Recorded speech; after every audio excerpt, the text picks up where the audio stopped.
백화점에서 끝까지 있으면 나오는 노래거든요. 백화점 끝까지 있으시지 않은 분들은 모르는데요. 오늘 이 노래를 제가 튼 이유가요. 12월 금요일 이 한 주간은 좀 올 한 해를 정리하는 시간을 가져보려고 합니다.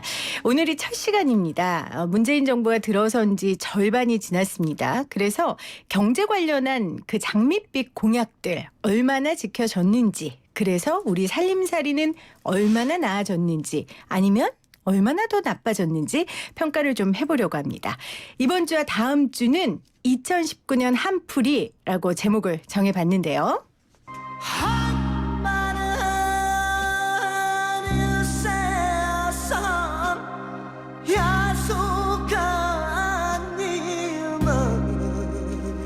네, 여기서 야속한님은 문재인 대통령이 되겠습니다. 그래서 오늘 문재인 대통령에게 좀 많이 한풀이 하시라고요. 두 분 모셨어요. 신박세상에 나오는 분이죠. 서울대 박사인 교수님, 동창토론에 나오는 고려대 노동대학원 김성인 교수님 나오셨어요. 안녕하세요. 네, 안녕하십니까. 네, 안녕하세요. 네, 어때 오늘 마음에 드세요? 굉장히 준비 많이 했어요. 네, 준비 많이 하셨는데. 네. 야속한님, 문재인 대통령 어떻게 괜찮으시겠어요 오늘? 하실 말씀 많으시죠 두 분? 아니 말씀 없으시면 어떻게 오늘 이거 특집으로 준비했는데. 개인적인 원하는 아, 그럼요. 국민의 한을 대신해서 개인적인 원한은 우리 셋 다 없는 걸로 하고요. 국민을 대신해서 문재인 대통령이 내세웠던 그 경제 공약들을 조금 하나하나 살펴봤으면 합니다. 먼저 오늘 짝꿍이 바뀌었어요. 박사인 교수님 어떻게 마음에 드세요? 네, 뭐 김 교수님 제가 전화문 많이 들었는데. 김정인 교수님은. 네, 그 실제로 이렇게 출연 같이 한 건 처음인 것 같습니다. 아니 어떻게 그럴 수가 있어요? 그러게 말입니다. 저 너무 깜짝 놀랐잖아요. 두 분 처음 뵀다는 말에. 그래서 마음에 드세요? 네, 네. 네, 마음에 드시는 걸로. 김정인 교수님은. 예, 평소에부터 네. 발표하신 글 본 적은 있고요. 예. 그 네. 자리에도 있었던 적은 있는데. 네. 예, 뵌 건 처음이다. 예. 그러니까 재벌 개혁을 부르짖는 대표적인 주자 박상인 교수와 노동 개혁을 부르짖는 대표적인 주자 이 김성인 교수를 한 자리에 앉힌 생생경제가 얼마나 대단합니까? 생생합니다. 저희가 신박세상과 동창토론 이 코너의 양 진영 중에 이제 두 분이 진보 진영 대표 선수로 나오시잖아요. 저희가 일부러 진보 진영 학자들만 모신 이유가 있어요. 보수 진영에 있는 분들은 당연히 이제 비판적인 이야기 하시는 분들이고, 실제 문재인 정권의 좀 진보 진영 학자들이 실질적인 애정 어리지만 날카로운 쓴소리와 좀 한풀이를 하시라고 두 분을 모신 거거든요. 사실 두 분의 한풀이가 청와대에서는 더 아플 거예요. 우리 특히 박사인 교수님이 우리 방송 통해서 정부에게 회초리 많이 드셨는데 혹시 전화 받으시거나 좀 고마해라, 살살 해라 이런 얘기 들으신 적 없으세요? 네, 뭐 그런 전화는 아니고요. 네. 근데 뭐 이렇게 의견을 물으러 뭐 찾아온 적은 있습니다. 우리가 뭘 그렇게 잘못했냐. 네, 꼭 그런 건 아니고 지금 구체적으로 말씀드리긴 좀. 네, 곤란하지만 얘기를 들으신 적이 있다고 하시고. 김성희 교수님 어떠세요? 너 그럴 줄 알았다 이런 반응이 좀 있는데. 그래요? 예. 너 그럴 줄 알았다. 왜 그렇게 생각하셨을까요? 아무튼 노무현 정부 때부터 아. 그때 비정규법이 통과됐을 때 제가 비정규 문제에 아주 깊이 관여하고 있었기 때문에. 그렇군요. 그래서 이번에도 그럴 줄 알았다라는 반응을 보셨다고 하셨습니다. 자, 이 두 분에게 문재인 대통령이 처음 공약을 했던 경제 공약의 대표적인 이 재벌 개혁과 그리고 노동 개혁에 있어서 어떻게 판단하시는지 평가하시는지를 오늘 생생경제 시간에 듣겠습니다. 우리 청취자분들도 참여하실 수 있어요. 유튜브 들어오셔서 YTN 라디오 치시면 보이는 라디오로 함께하실 수 있고요. 샵 0945 우무정 0945 문자로 여러분들도 평가를 해주시면 저희가 함께 나누도록 하겠습니다. 먼저 2019 한풀이 이 포문 열기 전에 2019년 경제 뉴스 중에 두 분이 꼽는 가장 큰 뉴스 한 개씩을 듣고 싶어요. 우리 김성희 교수님. 예, 올해 별로 이렇게 생산적인 뉴스는 없습니다. 네. 뭐 작년에 했던 거 뒤로 물리고 뭐 이렇게 하고 뭐 이런 사안들, 그다음에 일자리가 작년에 있었던 노동개혁 때문에 생긴 거니 많이 하는 그런 문제에 대해 방어적인 얘기 이런 네. 얘기들이 주류를 이루다가 다른 국면으로 좀 넘어가 버렸죠. 정치 공방으로 넘어가 버리는 바람에 법률도 별로 없고요. 새로 만들어진 게 음. 없고 지금 설거지를 하다가 만 느낌의 네. 것이고요.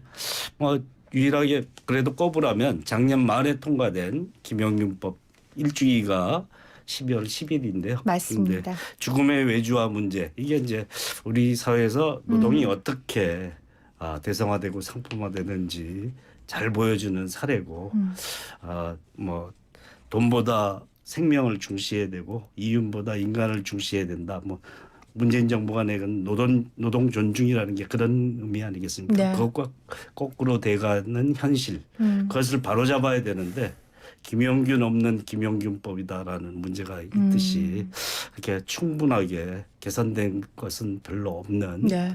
그 정도가 그래도 그나마 올해 시행된 일이지만 네.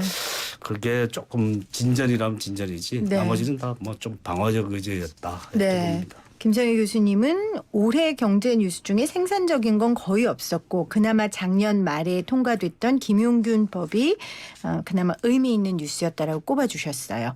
박상인 교수님. 네, 제 관심 분야에서는 많은 일들은 있었던 것 같습니다. 근데 긍정적인 것보다 사실 부정적인 일들이었다는 게 좀 가슴이 아프고요. 네. 그래서 한풀이라는 말이 그래서 좀 어울리는 말이 되지 않았나 싶고요. 여러 가지 중에서 하나를 딱 꽂아라면 저는 한국 경제 성장률 전망치가 굉장히 떨어졌다는 거. 그래서 올해 성장률이 2% 될 거라는 식으로 뭐 예를 들어서 국회 예정처라든지 아니면 OECD나 IMF에서 일제히 전망치를 낮췄습니다. 근데 저는 개인적으로 2% 되게 어려울 거라는 조금 더 비관적인 생각을 하고 있습니다. 네. 2% 되려면은 4분기에 성장률이 1% 돼야 되는데 3, 4분기에 0.4%였습니다. 근데 그것을 2배 이상 2.5배로 간다는 거는 상당한 무리가 아니면 사실 어렵다. 그래서 자연적으로 봤을 때는 2% 성장하기 어려운 어떻게 보면 처음으로 그 경제 위기 국면이나 특별한 기간이 아닌데 1% 성장률로 떨어지는 첫 해가 될 수 있고 이것이 그다지 앞으로 크게 반등할 것 같아 보이지 않는다. 그래서 좀 더 암울한 뉴스긴 한데요.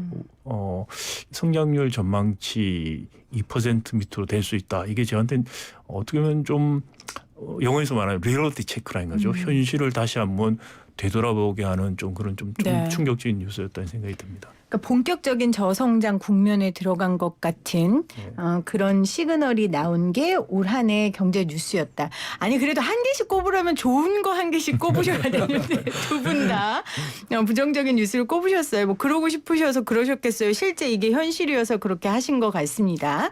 자, 본격적인 한풀이를 좀 해보겠습니다. 제가 앞서 설명드렸고 청취자분들도 잘 아시겠지만 우리 박상인 교수님은 기승전 재벌개혁 그리고 그래서 이제 박상인 교수님이 하는 재벌개혁이고 우리 김성희 교수님은 기승전 노동개혁.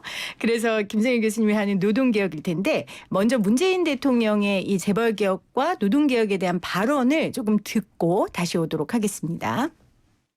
재벌 경제는 우리 경제 성장의 견인차였습니다.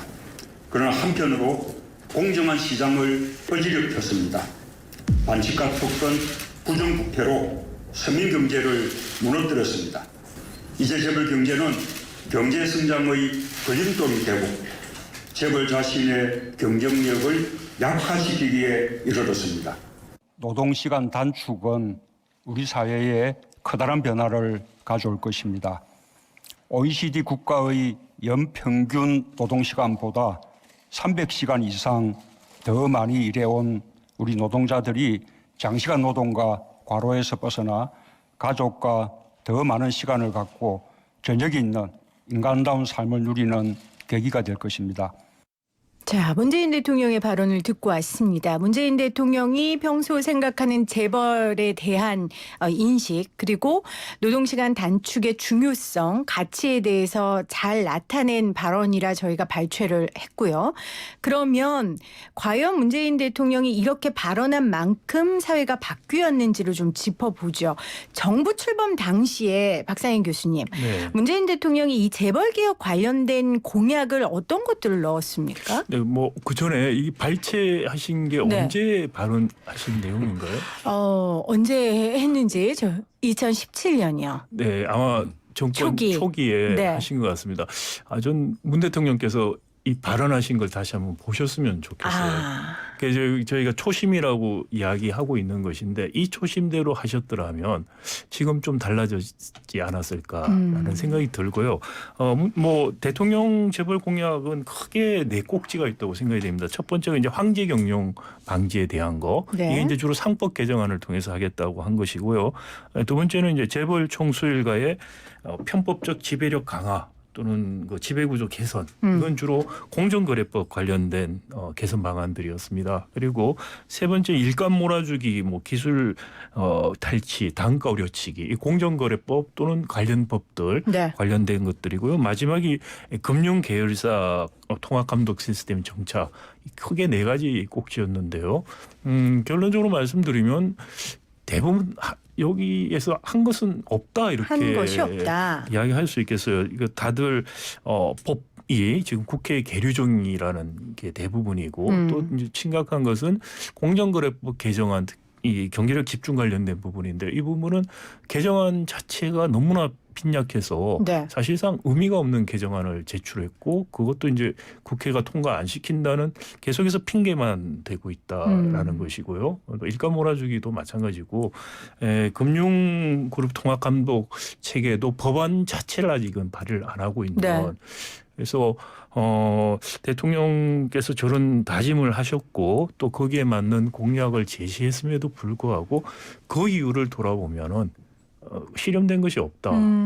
참 안타깝습니다. 네. 이 시점에서. 저희가 야속한님을 문재인 대통령으로 딱 설정을 하고 했는데 지금 우리 박상인 교수님 말씀은 처음 사랑했던 그때로 야속한님에게 처음 사랑했던 그 마음을 기억해달라고 하는 그런 말씀 같아요. 처음 문재인 대통령이 이야기했던 그 초심으로 재벌 개혁에 있어서 좀 돌아가달라고 얘기를 하셨고 처음 문재인 대통령이 꼽았던 황제 경영, 뭐 재벌 총수 일가, 일감 몰아주기, 금융계열사 통합감시 이런 부분들 중에 된 것이 거의 없고 국회에 계류돼 있는 상황이다라고 말씀을 해주셨습니다.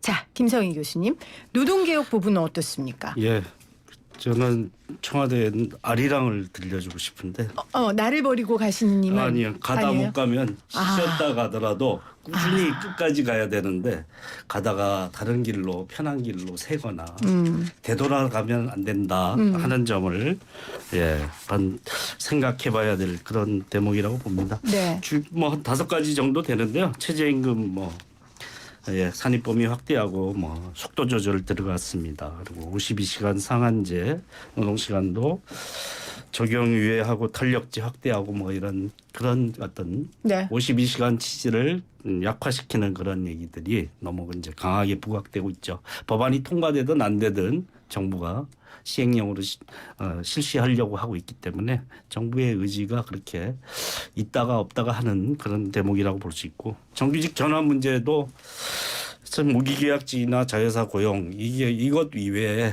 뭐가 없냐. 그리고 파급 효과가 없습니다. 공무원 일부에 그쳤지. 이런 문제가 있고요.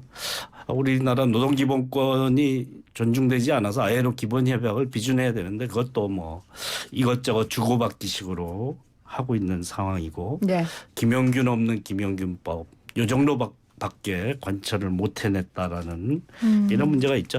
이런 게 이제 세세하게도 중요하지만 우리나라의 이 불공평한 구조, 불평등한 구조를 바꿔나는 계기를 삼는 그런 정책으로서 의미가 있는 것인데 네. 그 자체가 가다 말다 하거나 되돌아서 버리면 사실은 우리 이제까지 해왔던 방식을 으로 다시 돌아가는 것이냐. 불평등한 구조를 바꿀 수 있는 전환의 계기 그게 시대의 요구로 받아 안겠다라고 하던 것이 네. 그러면 지금 어디 간 거냐. 이 문제를 다시 묻지 않을 수 없습니다. 그 최저임금 52시간, 정규직 전환, 또 ILO 기본 협약 강화하는 것들 그런 것들이 있었는데 지금 가다 서다 하는 걸 넘어서 편한 길을 찾고 있다라고 평가를 해주셨어요. 그런데 얘기 들어보니까 그나마 노동 개혁은 재벌 개혁보다 공약을 그래도 시행한 것 같은데요. 안 그러세요?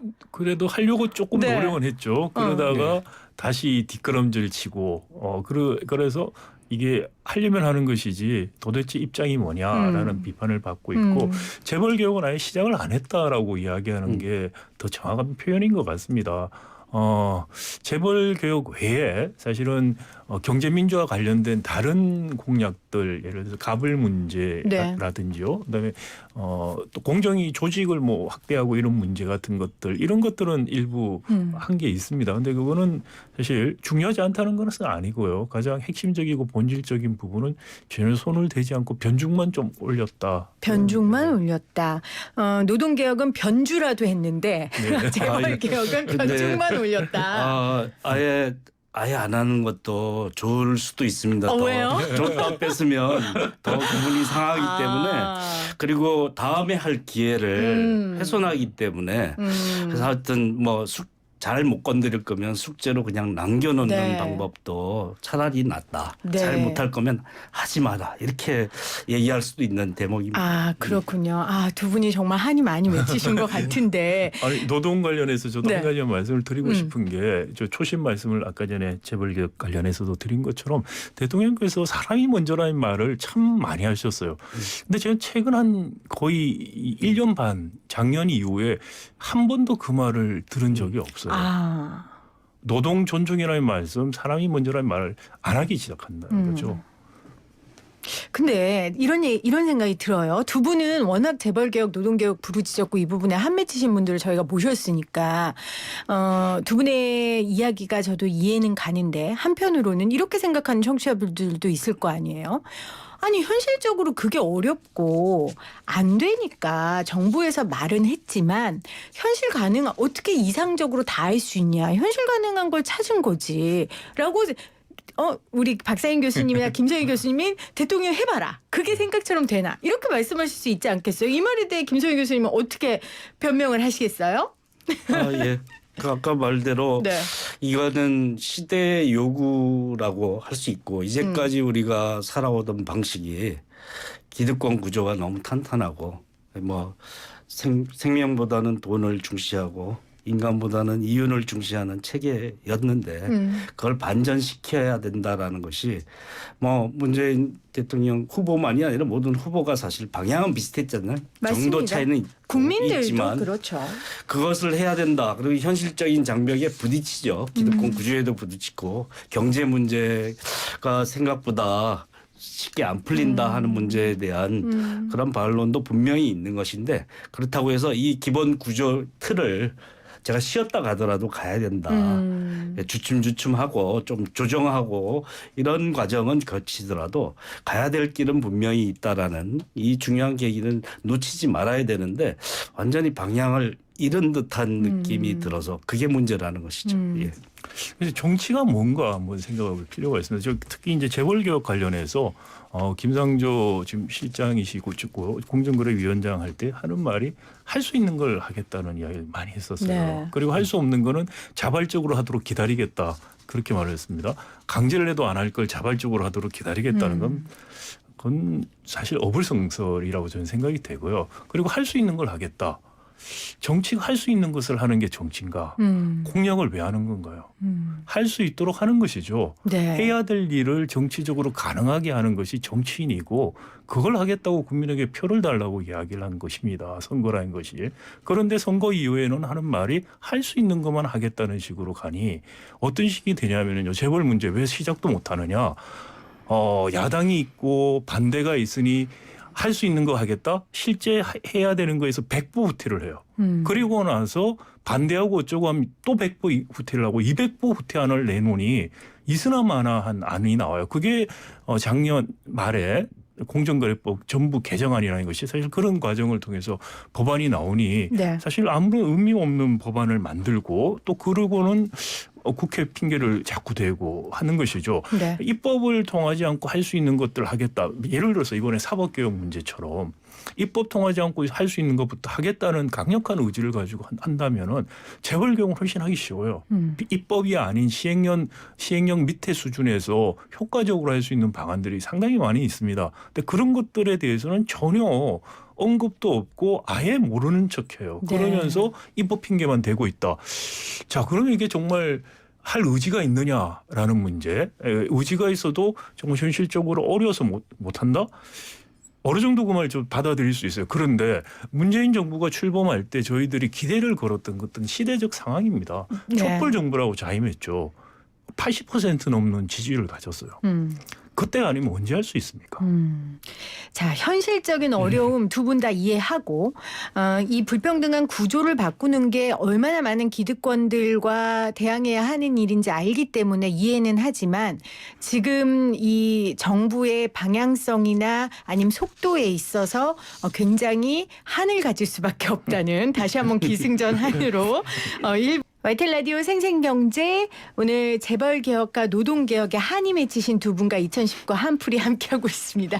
고려대 노동대학원 김성희 교수, 서울대 박상인 교수 모셨어요. 근데 맞지 않아요? 한 맺히신 거 맞죠? 왜냐하면 문재인 정권 들어서는 하실 수 있을 거라고 생각하셨을 거 아니에요.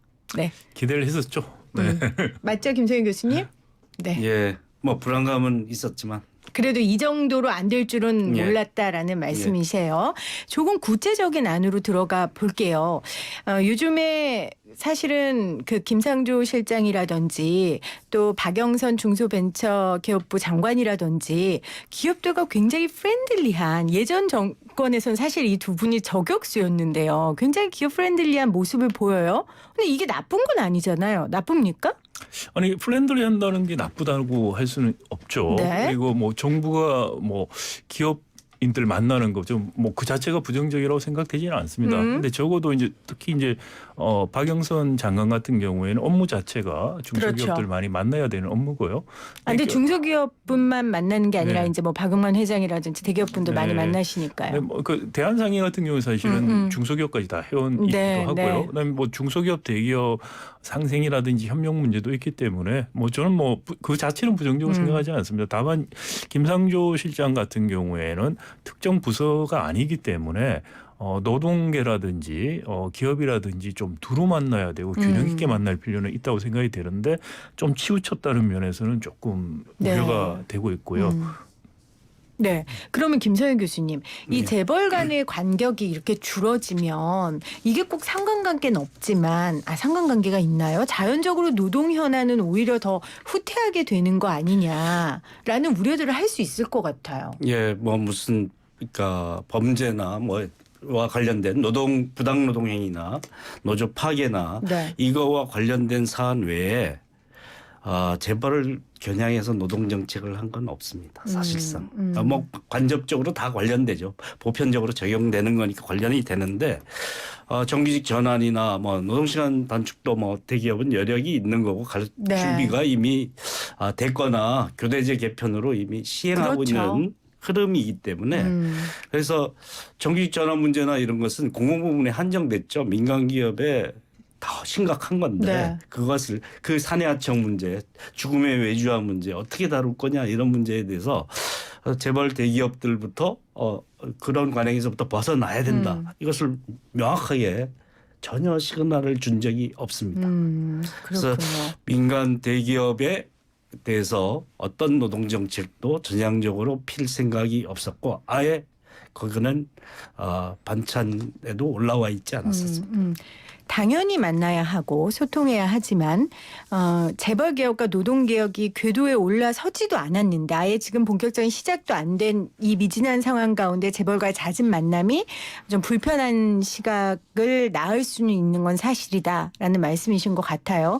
그럼 제가 오늘 재벌 개혁과 이 노동 개혁과 관련된 오늘 가장 최신 뉴스를 보니까요. 일단 재벌 개혁은 오늘 이재용 부회장의 재판이 있어요. 3차 제가 알기로는 그 국정농단 관련해서 파기환 송심 세 번째 재판이거든요. 3차 공판입니다. 네. 그래서 이 문제도 사실은 저는 이렇게 오래까지 이렇게 진행되고 할 줄 몰랐는데 이런 문제도 하나의 시그널일 수 있는 거잖아요.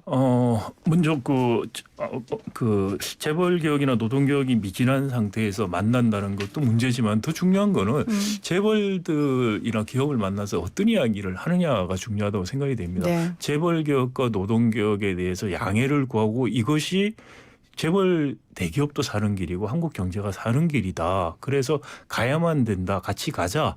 협조를 구하고 양해를 구하는 만남을 했어야 된다고 생각합니다. 그것이 아니고 과거 보수 정권과 전혀 다름없는 규제 완화를 통해서 또 투자를 뭐 늘려달라든지 과거 정권과 사람만 바뀌었지 내용 메시지는 똑같은 내용을 가지고서 만난다는 게 문제라고 생각합니다. 메시지 어떤 만남에서 무엇을 이야기하느냐의 문제다 저는 생각이 되고요.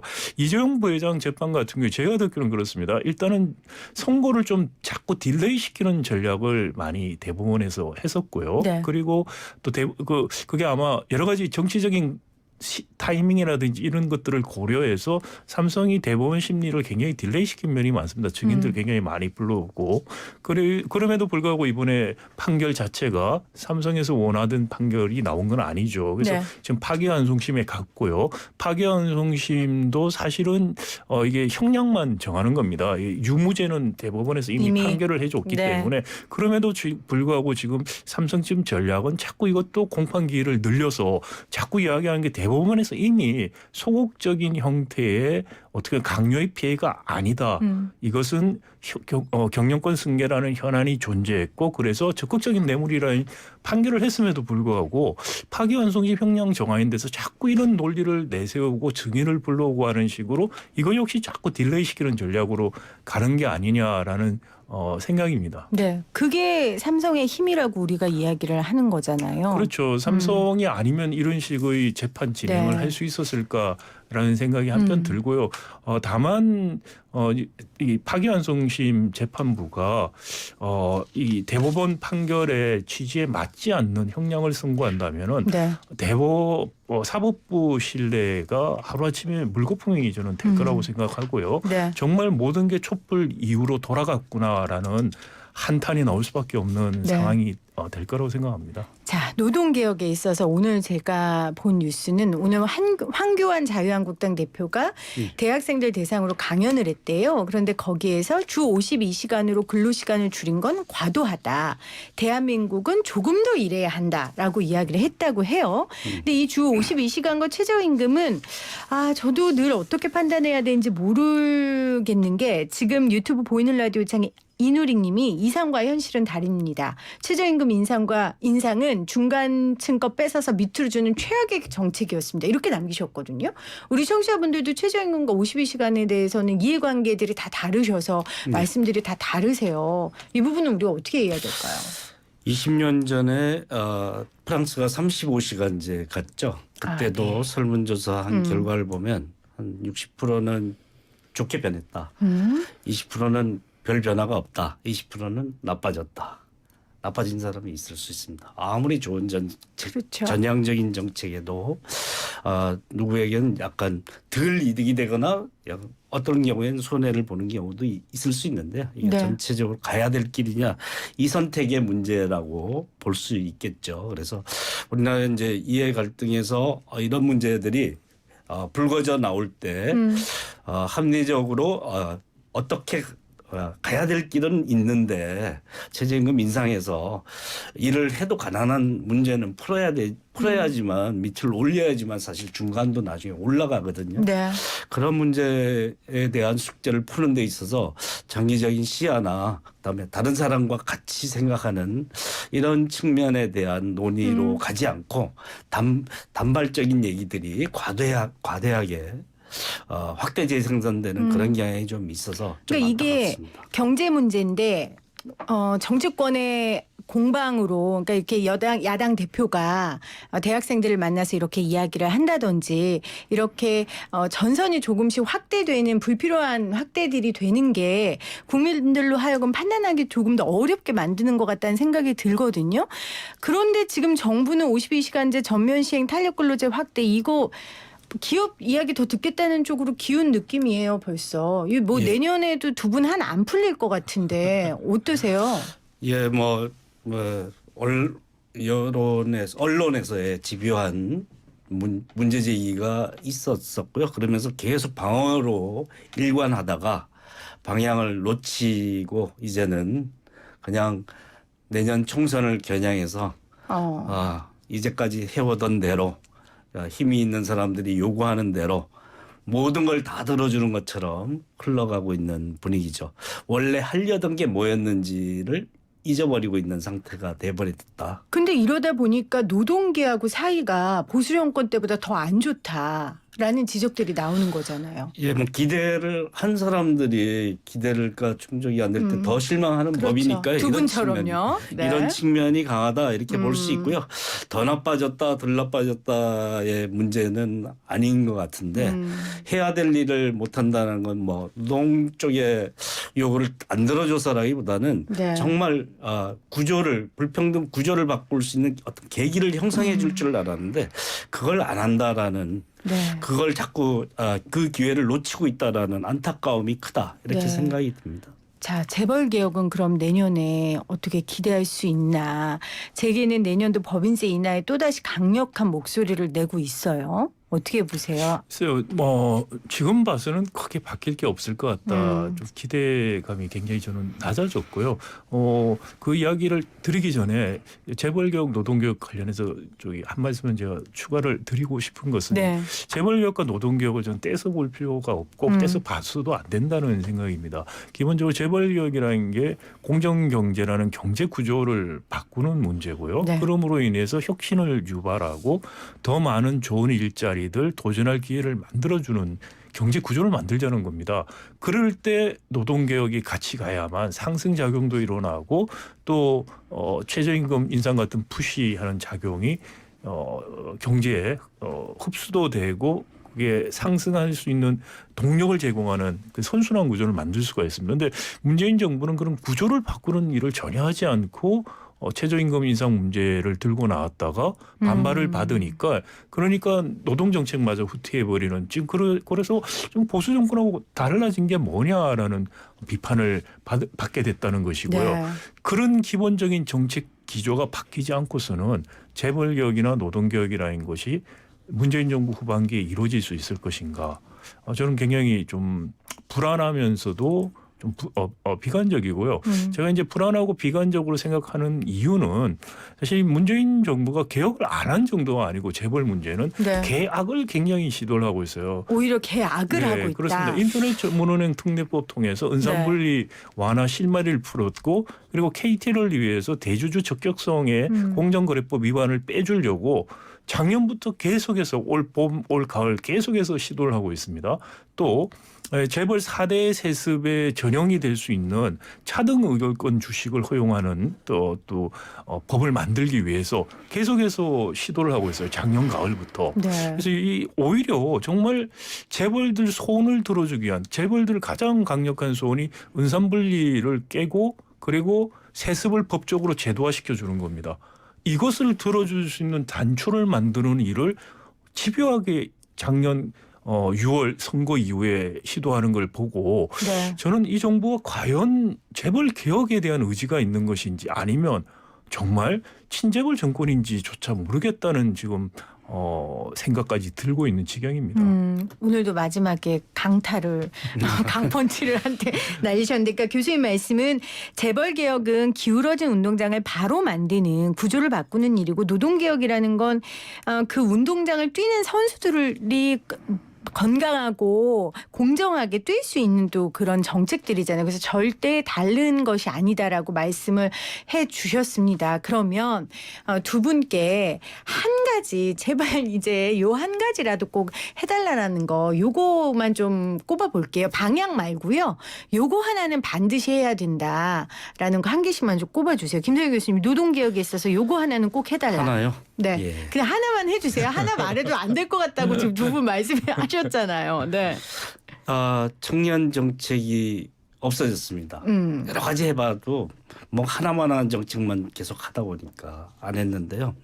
저희 계속 주장해오던 거는 그러니까 좋은 일자리도 만들어져야 되고 네. 그다음에 고등학교 졸업해서도 당당하게 살 수 있는 조건 만들어야 됩니다.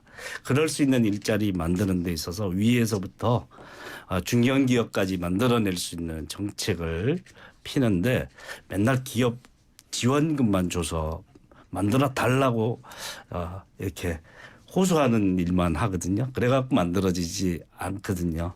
재벌개혁도 뭐 세습이라는 문제 영원한 숙제로 재벌들이 경제 권력인데도 이런 문제에 대해서 정치 권력과 조율을 하려고 하는 이유가 사실 자기네 아킬레스건 때문에 그런 것처럼 네. 이런 청년 문제에 대해서도 그렇게 전향적으로 그걸 할 수 있는 안 하면 그러니까 뭐 로제타 플랜이나 이런 것은 지원금의 3-4배 되는 벌과금을 때립니다. 네. 그러니까 정직 전환도 그렇고 이런 노동시간 단축도 그렇고 잘하는 기업 주는데 못하는 기업 더 강하게 압박해야지만 바꿀 수 있다라는 그렇게 해서 청년 정책을 한번 새로 세우는 걸로 총선 끝나고라도 네. 새 방향을 찾았으면 좋겠습니다. 네.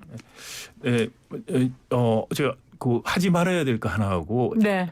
이건 할 수 있는 거니까 의지만 있으면 정말 할 수 있는 거 하나 말씀드리겠습니다. 하지 말아야 될 것은 경제 활력 제고라는 이름으로 과거 이명박 박근혜 정권에서 했던 정책을 따라하지 말라는 겁니다. 네. 그게 성공했으면 한국 경제가 지금 이 시경에 이르지 않았습니다. 해야 되는 거. 해야 될 거, 할 수 있고 할 의지만 있으면 할 수 있는 거, 입법이 아닌 것이 있습니다. 그렇지만 굉장히 중요한 게 바로 머저리티 오브 마이너리티 룰이라는 겁니다. 소수주주 다수결 제도를 네. 상장 규칙에 도입하게 되면 황제 경영 사익 편취 이런 부분들을 굉장히 막는 데 효율적일 수 있다. 네. 이거라도 하면은 문재인 정부는 평가받을 수 있다고 저는 생각합니다. 네. 어떻게 두 분 한 좀 풀리지 않으셨죠? 더 생기셨죠? 2시간 해야지. 네. 그래도 오늘 우리가 이 정권이 잘 되길 바라는 뭐 그런 게 아니라요. 우리 국민들이 잘 살아야 되지 않겠습니까? 그러려면 지금 위정자들과 정부가 명확한 판단과 방향을 가지고 나아가야 될 것 같아서 오늘 박사인 교수와 김서인 교수와 함께 관련된 이야기 나눠봤습니다. 두 분은 이제 각자 짝꿍과 함께 내년에 다시 모시도록 하겠습니다. 고맙습니다. 예, 고맙습니다. 감사합니다. 어젠